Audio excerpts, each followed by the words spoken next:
పార్వతీపురం జిల్లా జియ్యమ్మ వలస మండలం సుభద్రమ్మ వలస సమీపంలో ఏనుగుల గుంపు బీభత్సం సృష్టించింది. చింతపండు లోడ్తో వెళ్తున్న లారీని అడ్డగించి అద్దాలను ధ్వంసం చేశాయి.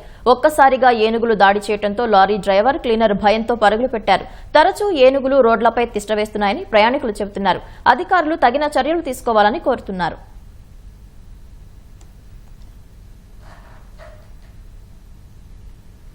గురువారం కురిసిన అకాల వర్షానికి రాష్ట్ర వ్యాప్తంగా పంట పొలాలు దెబ్బతిన్నాయి. పలు ప్రాంతాల్లో రైతులు తీవ్రంగా నష్టపోయారు.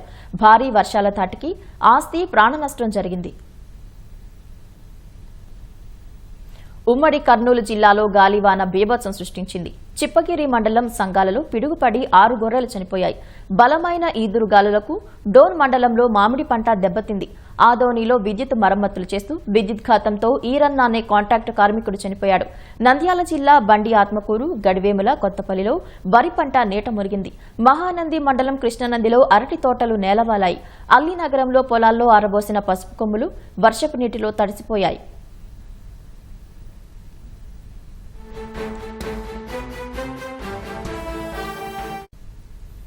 కడప జిల్లా రైతులు తీవ్రంగా నష్టపోయారు. బద్వేలు నియోజకవర్గం కాశీనాయన మండలంలో కోతకు వచ్చిన వరి పంట పూర్తిగా నీట మునిగింది. కొన్ని పొలాల్లో ఆరబెట్టుకున్న వడ్లు తడిసిపోయాయి.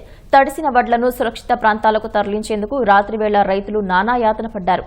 వడ్డీకి అప్పు తెచ్చి పొలాలు సాగు చేస్తే వర్షం నాశనం చేసిందని రైతులు ఆవేదన వ్యక్తం చేశారు.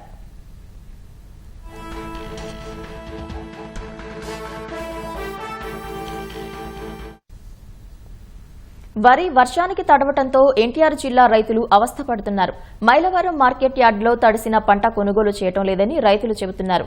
ఒకవైపు వర్షానికి చేతికొచ్చిన పంట నీటిపాలవగా, మరోవైపు మార్కెట్లో సరైన ధరకు అమ్ముకోలేక అవస్థలు పడుతున్నామన్నారు.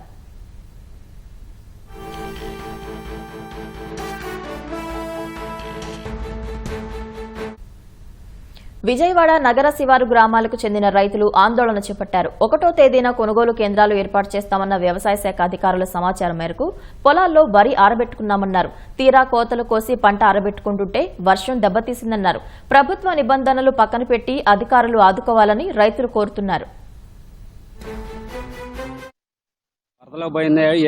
ముందు దాన్ని పట్టించుకున్న నాదుడు లేడు. ఇప్పుడు ఏడీ గారిని అగ్రికల్చర్ని అడిగితే మేము చేసేదేం లేదు, ఇన్ఫార్మ్ చేస్తున్నాం కలెక్టర్ గారికి, మీరు వెళ్ళి కలెక్టర్ గారిని అడగండి, మేమేం చేయగలిగింది ఏం లేదు అంటున్నారండి. ఏం తడిసిపోతాయి ఇక్కడ సార్. మరి రాత్రి మేము వర్షం విత్తనాలు కోసి వరి కోసి అయితే వారం రోజులు అవుతుంది సార్. మరి అధికారులు అయితే ఎవరు కూడా ముందుకు రావట్లేదు. మొన్న 1వ తారీఖు అయితే ఆన్లైన్ ఓపెన్ చేస్తున్నాం, దాని కొనుగోలు కేంద్రం అన్నారు.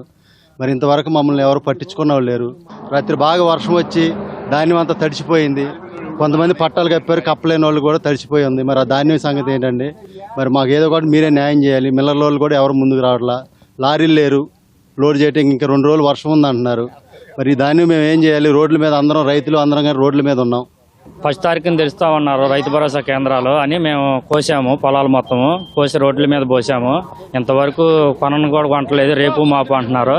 మేము రోజు పట్టాలు వేసుకుంటా వానకు భయపడతా రోజు చేస్తానే ఉంటున్నాము. అందరూ వచ్చి చూసి వెళ్ళిపోతున్నారు కానీ మా బాధ ఎవరు చూడట్లేదు. 2 రోజులు వర్షాలు పడేటట్టు ఉన్నాయి. ఆన్లైన్ ఆఫ్లైన్ ఏదో త్వరగా చేయవలసిందిగా కోరుతున్నాం.